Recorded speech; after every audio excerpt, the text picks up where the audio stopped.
Tan pronto como halló al Salvador, la mujer samaritana trajo otros a él.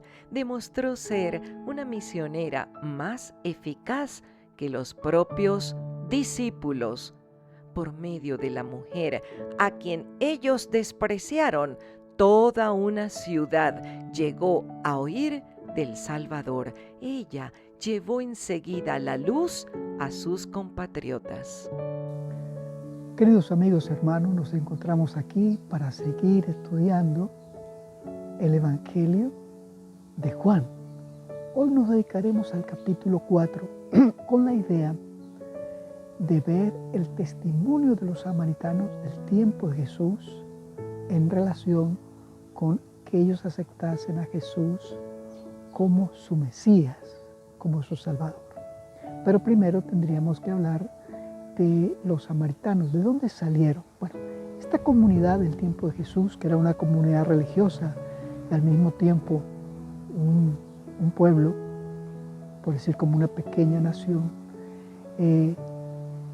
surgieron de mucho tiempo atrás.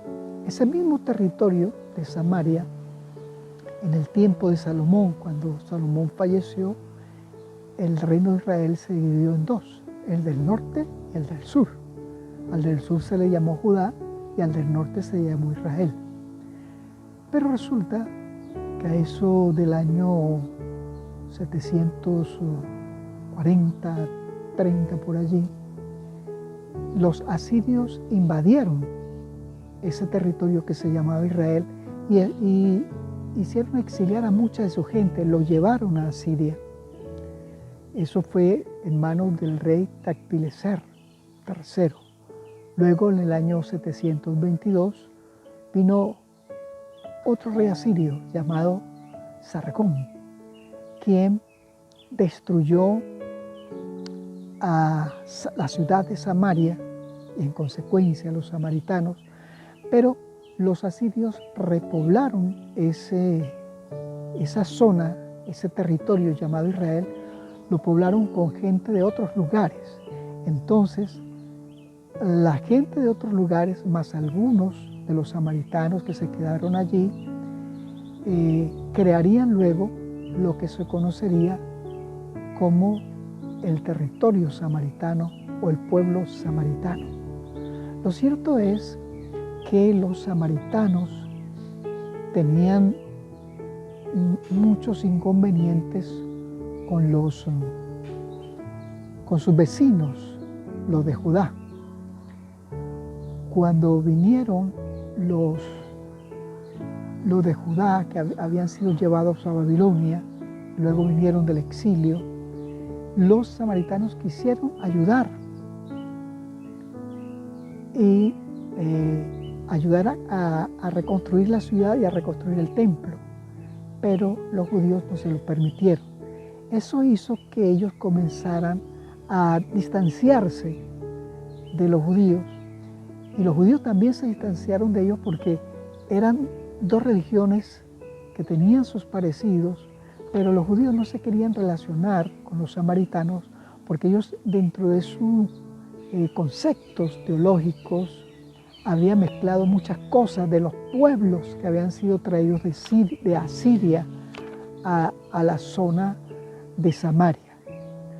Lo cierto es que los samaritanos, para poder combatir, hablando teológicamente, contra los judíos, hicieron su propio Pentateuco, y eso es lo que se conoce como el Pentateuco samaritano hasta el día de hoy. La comunidad religiosa samaritana solo reconoce el Pentateuco. Sin embargo, en ese Pentateuco samaritano hay ciertas variaciones con respecto al Pentateuco judío. Bueno, lo cierto es que ellos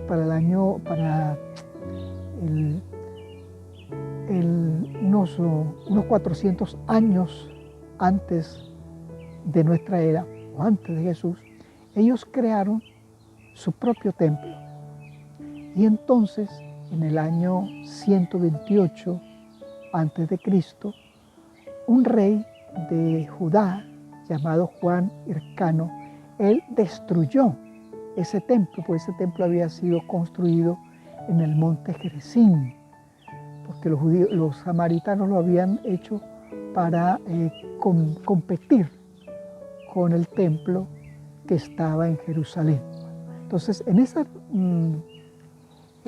esa destrucción que hizo el rey judío, se supone que desde ese momento hubo un cisma infranqueable entre samaritanos y judíos.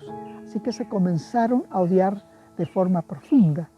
Y bajo ese contexto social es que se cuenta la historia en el capítulo 4 de la mujer samaritana.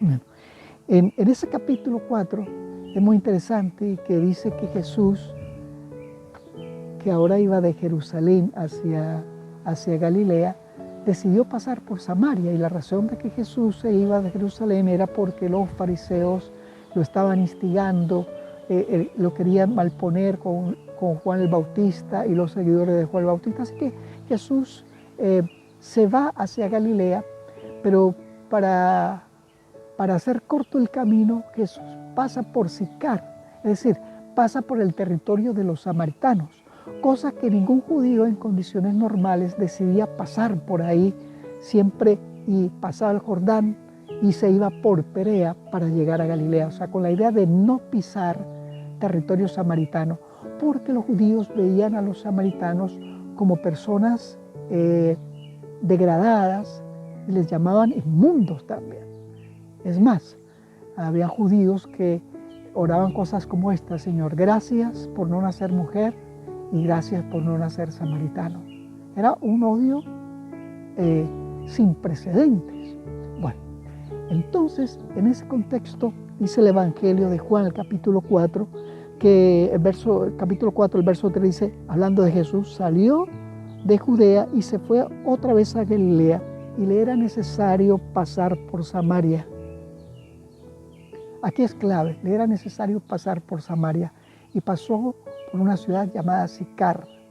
A un kilómetro 200 metros había un pozo, y este pozo se le llamaba el pozo de Jacob, porque Jacob, el patriarca, había cavado ese pozo, había comprado esa zona de allí. Bueno, los samaritanos pues se sentían felices con su pozo.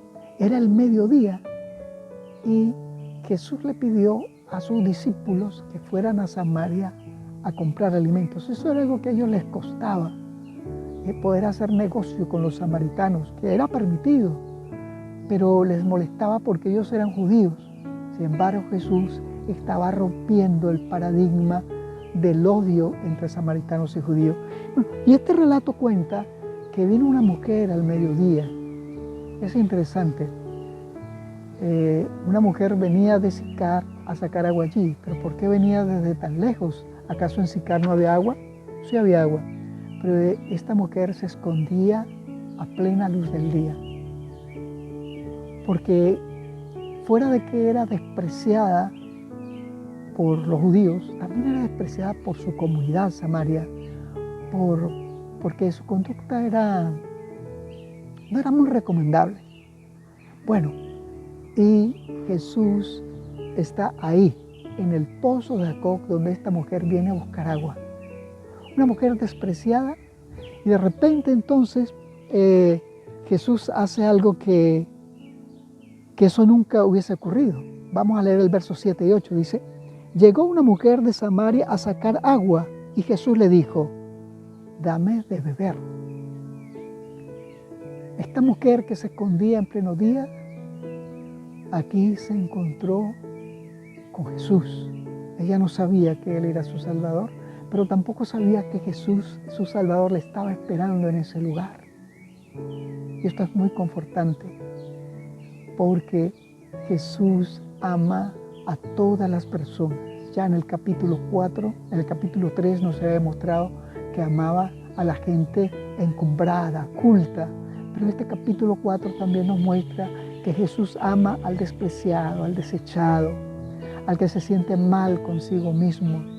Y Él se atraviesa en la vida de esta mujer para decirle que Dios le ama y que en Él hay vida eterna.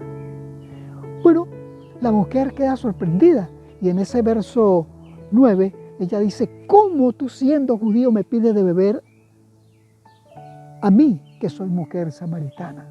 Ella no podía entender cómo un judío le podía pasar la palabra a un samaritano, y mucho menos a una mujer. No era correcto hacer eso. Pero Jesús estaba mostrando que el evangelio que Él predicara era un evangelio de donde todos somos iguales. Evangelio de reconciliarse con Dios. Y Jesús le dice: si tú supieras quién es el que te dice dame a beber, Él te daría agua.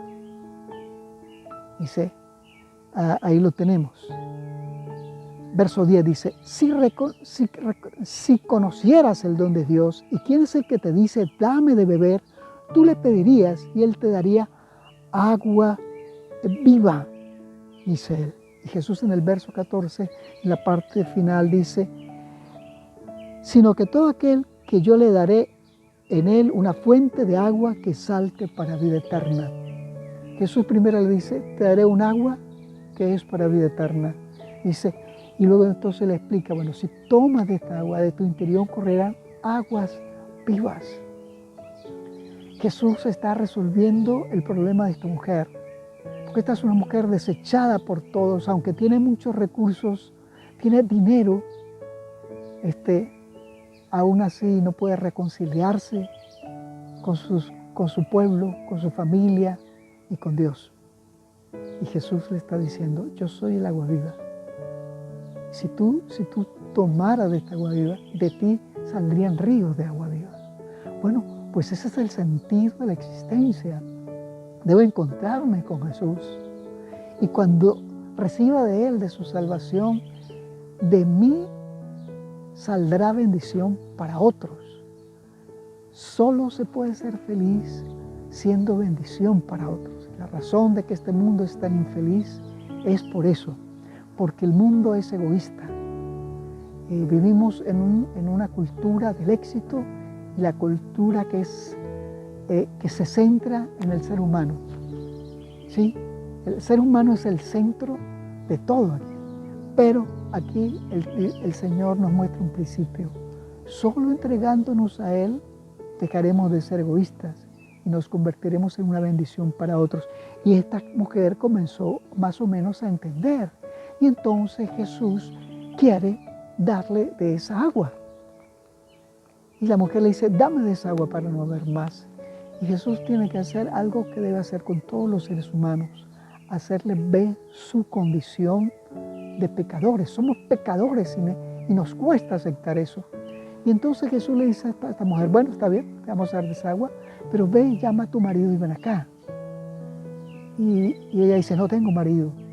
Jesús le dice esas palabras que parecieran sonar duras, pero se convertían en una bendición para ella. Jesús le dice ahí en el verso 17: bien has dicho, no tengo marido, porque 5 maridos has tenido y el que ahora tienes no es tu marido. Esto has dicho con verdad. Jesús conocía a esta mujer, ya nos lo ha mostrado en otros lugares de estos repasos que hemos visto. Jesús sabía lo que pensaban los fariseos, Jesús sabía lo que estaba pensando Natanael, porque Jesús nos conoce personalmente. Eso es muy consolador, porque aunque Jesús conocía la perversidad de esta mujer, no lo hizo para avergonzarla, sino para decirle que Él puede ser su sanador, su limpiador. Por eso le habla del agua viva, el agua que limpia, que es el Evangelio de Jesucristo. Y bien, entonces allí la mujer comenzó a entender que no estaba frente a algo común y corriente. Y entonces ella pensó en lo que decía el Pentateuco samaritano, que se lo habían copiado del Pentateuco judío, que Moisés había dicho que Dios enviaría un profeta y a él debían escuchar. Así que esta mujer pensó: ¿no será este el profeta que en este caso para ellos también sería el Mesías? efectivamente, era ese. Y Jesús le dice esas palabras maravillosas, ¿sí? Pero antes de eso, la mujer comienza a discutir, bueno, mira, nosotros adoramos aquí, y muestra el monte Gerizim, donde en el pasado había existido un templo. Jesús le dice, mira, llega la hora que ni en este monte ni en Jerusalén adoraréis a Dios. Dios necesita adoradores en espíritu y en verdad, es decir, adoradores que puedan recibir a Jesucristo, el agua de la vida, para que podamos ser limpiados, para que nuestra vida se convierta en bendición para otros. Y esta mujer comenzó a sentir, sí, que este podría ser el Mesías. Por eso ella le pregunta luego, ¿sí? Sé que va a venir el Mesías, dice en el verso 25. Y Jesús le dice en el verso 26, yo soy el que habla contigo. Ahí, a una mujer despreciada, Jesús le muestra que Él es el Salvador.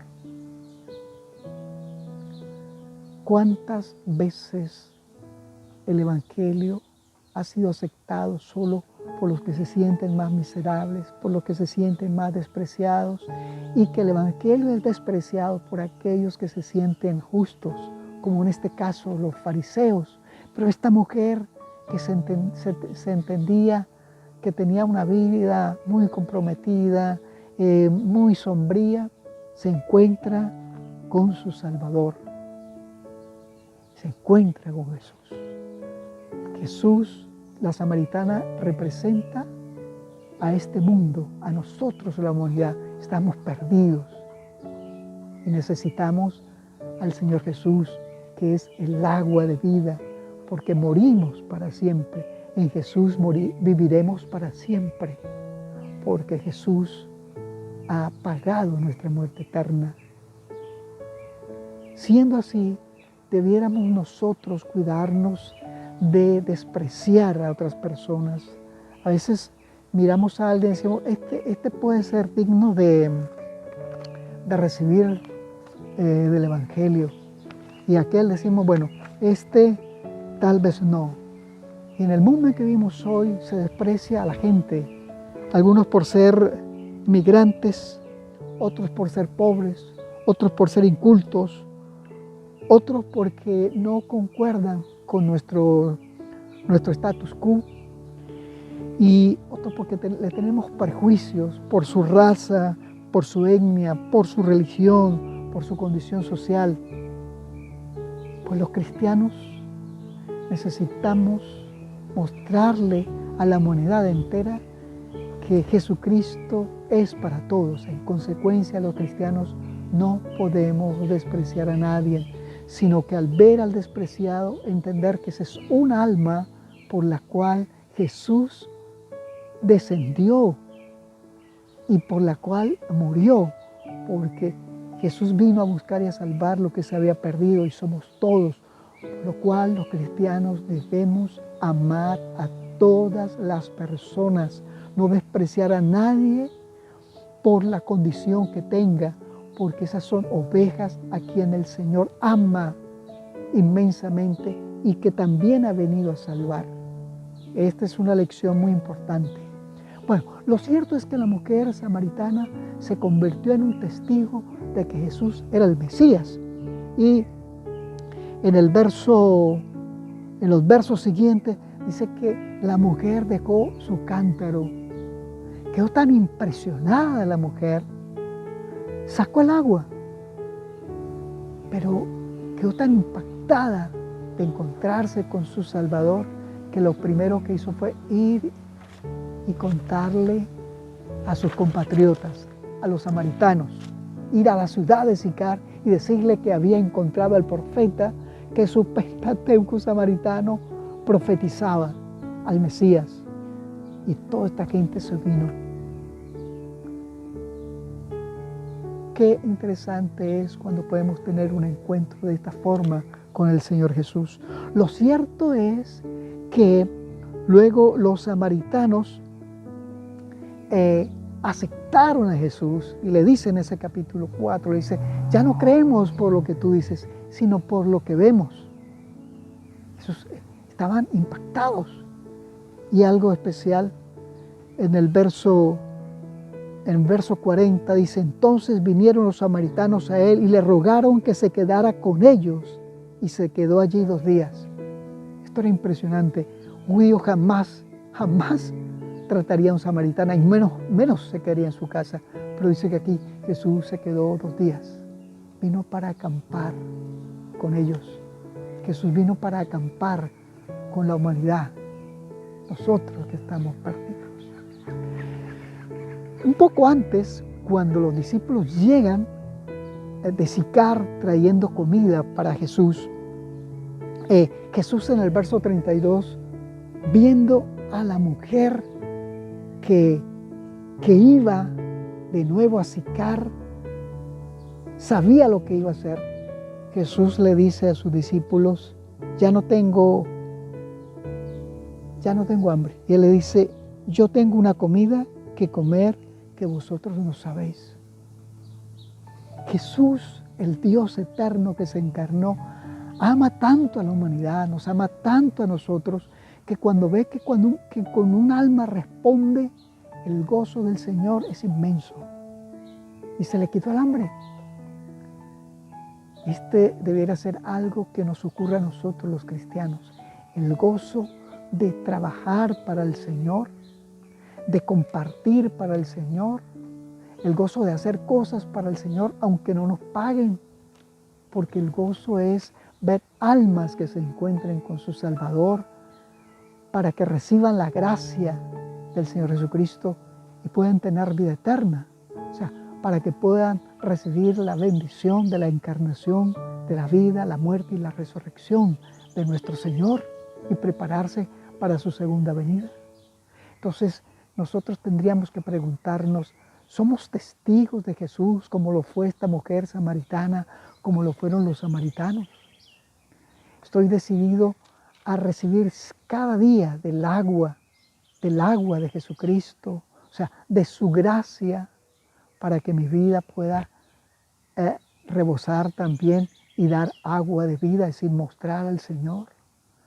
Quisiera yo ser un instrumento que no desprecia a nadie independiente de su condición, sino al contrario, que ama al despreciado, que ama al desvalido, que ama a aquel que tiene todas las oportunidades cerradas, pero que tiene la puerta de su salvación abierta, porque Jesucristo es la salvación.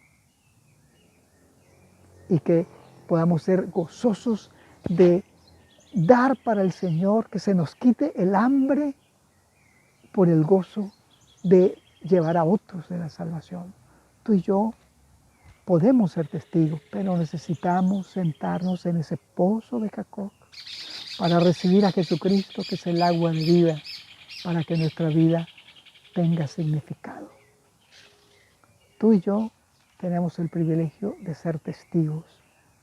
Entreguémonos cada día al Señor. Querido amigo y querido hermano, le invito para que oremos. Señor Jesús, gracias porque tú descendiste a esta tierra para buscarnos, porque te has cruzado en nuestro camino para mostrarnos que tú eres la salvación.